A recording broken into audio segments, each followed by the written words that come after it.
Hi everyone and welcome back to the channel. My name is Brittany of BrittanyJJones.com. If this is your first time tuning into the channel, welcome. I hope that you will like what you see and subscribe below for more. Today is Sunday, so I'm serving y'all big hair.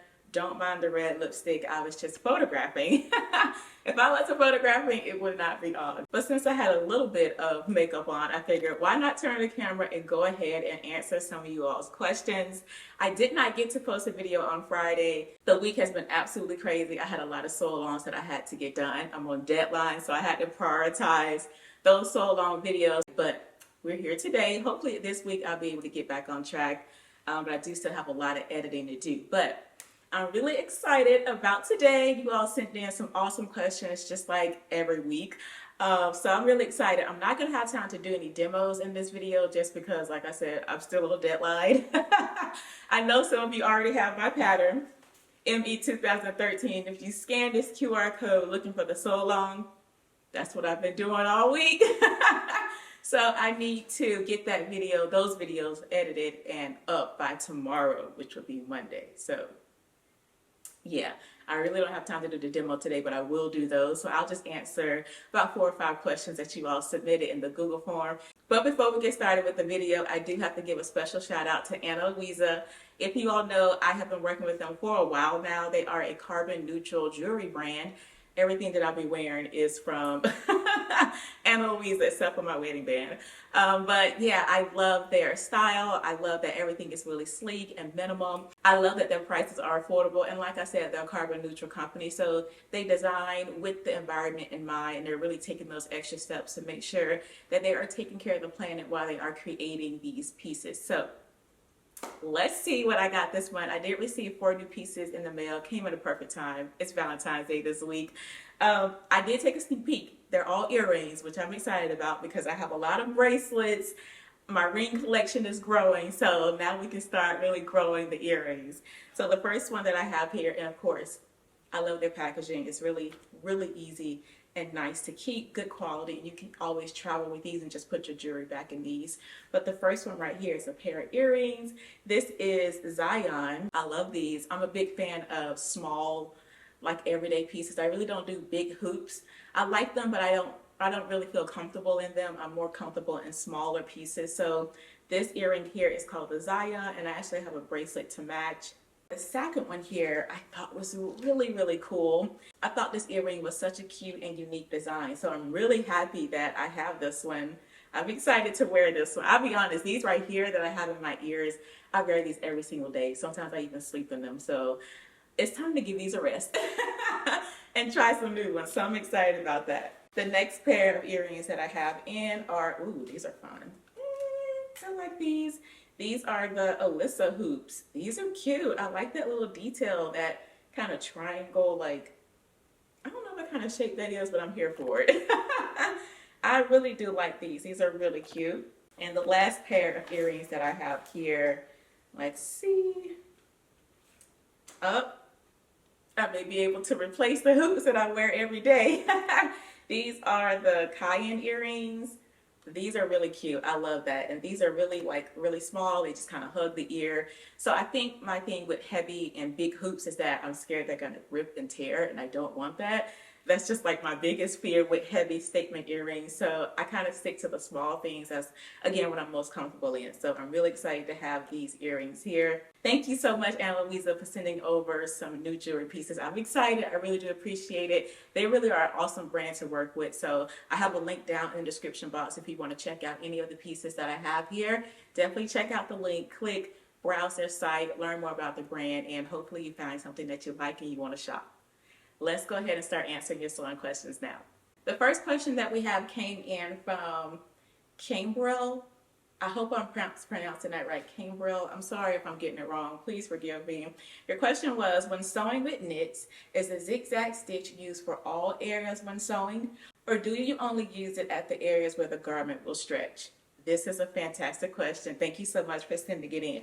So for me, when I'm sewing with knit garments, I tend to think about the type of garment that I'm making and also the fabric that I'm using.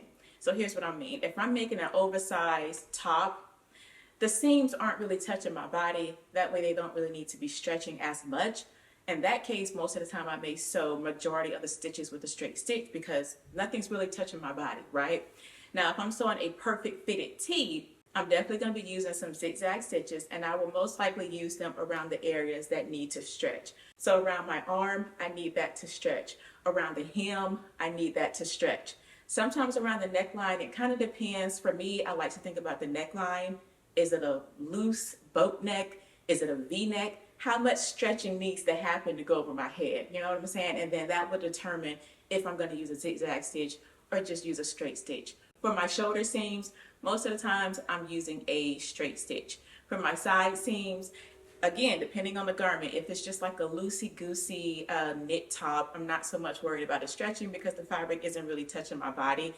But if I'm making a bodycon dress, everything will have a zigzag stitch. If that dress is touching me all over, I need that thing to stretch everywhere, okay?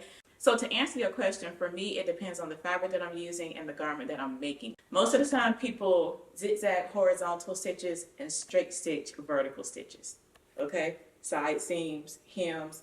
So just kind of keep that in mind. But again, it's also take into account the type of fabric that you're using, if it's two-way stretch or four-way stretch. Those are also things to consider. I don't mean to overwhelm you. I'm so sorry.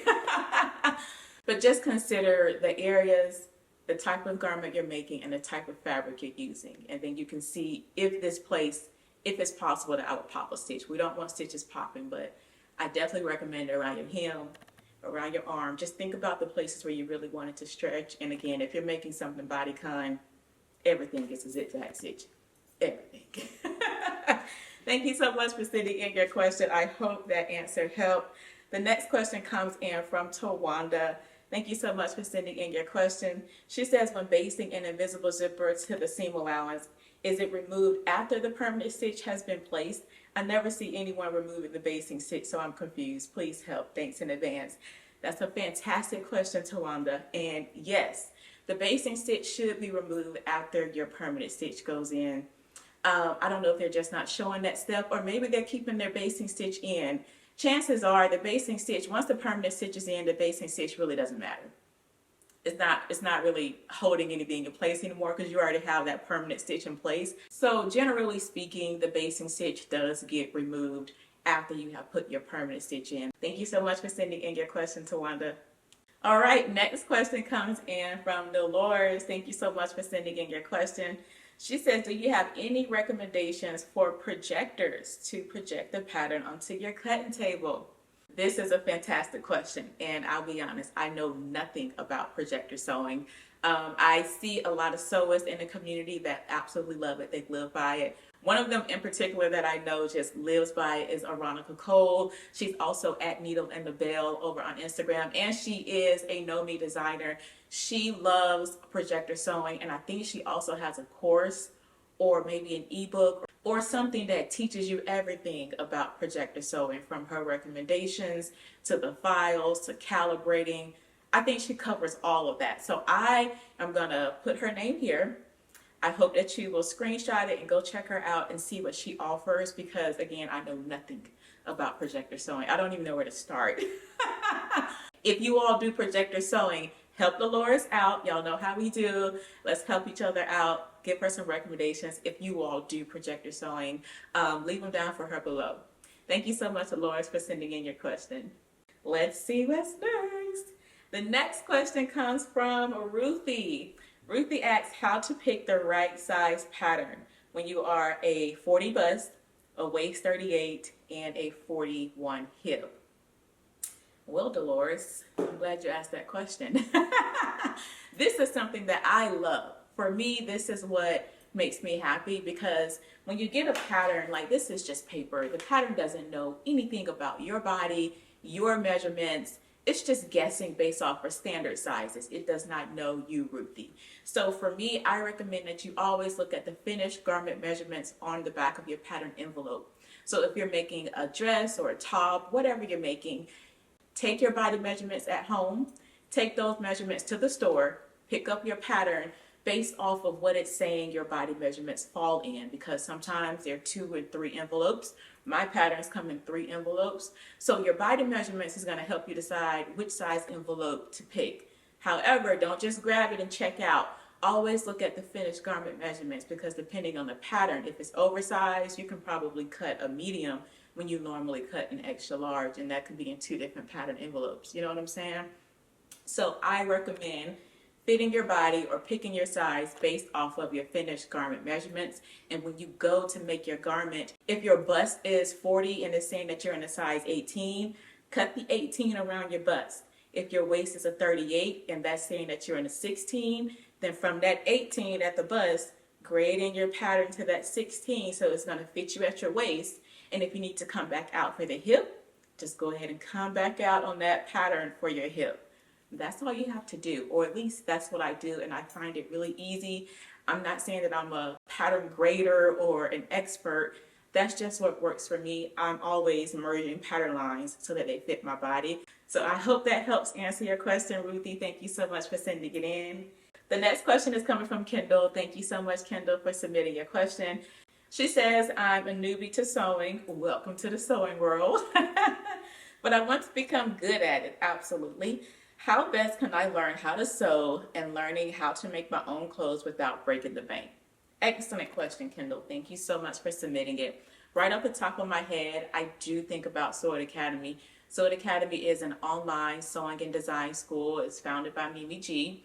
I also teach and instruct classes in there as well. You can sew at your own pace, and it just kind of builds upon your sewing skills. So the first class goes into depth about a sewing machine, what that is, and then you just slowly start to build with each course, and each course is over like 70 courses just in women's wear alone right now in the Sew It Academy. So I definitely recommend checking that out. It is a free trial, so if you want to check it out, see what it's all about before you start entering, payment information, you can do that. And I do recommend doing that just to kind of see if it's for you before you enter in emails and payment information. Well, you may have to enter an email. I'm not sure about an email, but before you enter payment information, you can definitely look and see if this is for you before you commit to it. So I recommend that. I also recommend books. So if you have a local library, or if you have a bookstore where you can just kind of go and check out sewing books, I recommend doing that. That's one way that I started learning how to sew. I read a lot of blogs and I got a lot of books, and I just kind of taught myself, because I'm self-taught. I just kind of taught myself off of that and off of good old YouTube. You're currently in the best place, not just my channel, but YouTube itself. You're currently in the best place to learn everything that you need to learn about sewing. Now, you may have to go through a couple videos and, get bits and pieces here, learn what works best for you, and that's totally fine. But if you want to learn for free, and if you have time to search, YouTube is where it's at. That's just me. But again, definitely check out sewitacademy.com too. Thank you so much, Kendall, for submitting your question. I hope that helps. The next question comes from, and this is going to be the last question for this video. This next question comes from Lynette. Thank you so much, Lynette, for sending in your question. She says, I recently purchased in the clearance bin at Joann's 0.688 yards of Scuba knit fabric and paid $1.11 for it. Yeah, I know too. That's a win. Any suggestions or patterns that I can use? Thank you. Okay, Lynette, if you would have told me that you had a yard, I would have immediately said a pencil skirt. But because you're a little bit shorter than a yard, I'm kind of stumped on what you can do with it. So I'm going to push it out to you all. What can Lynette do with a little over half a yard of Scuba knit fabric? What would you recommend? Would you recommend using it on a garment as maybe some accents or some color blocking, or adding a little detail with it, maybe a cuff? What would you all recommend? I don't know, Scuba knit's kind of thick, but I mean, you could probably still get away with it for a little knit cuff on the bottom of a sleeve. But yeah, if you would have had a yard, I would have said pencil skirt all day. Pencil skirt, pencil skirt, pencil skirt.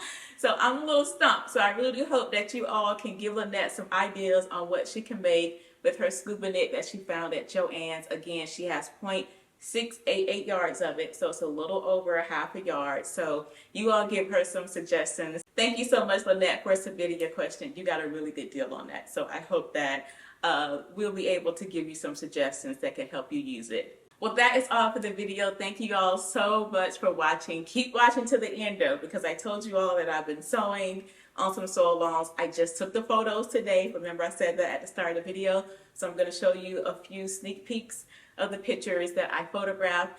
Both of those things, and I'm going to show you how sew-alongs for each part is like 2 sets. So it's a sew along for the top and for the bottom. So just keep watching and you'll see that. Again, thank you all so much for tuning in. I really do appreciate you all showing up for me, for subscribing and turning on your notifications.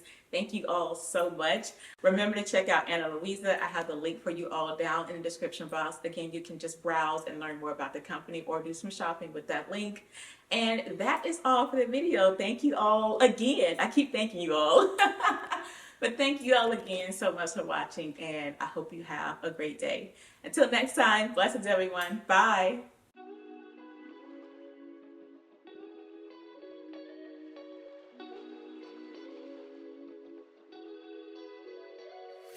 Thank you so much for watching the video. Be sure to check out these 2 playlists here if you are interested in more sewing content. Check my blog out at BrittanyJJones.com and make sure that you subscribe to the channel so you know when the next video goes live. Until next time, blessings. Bye.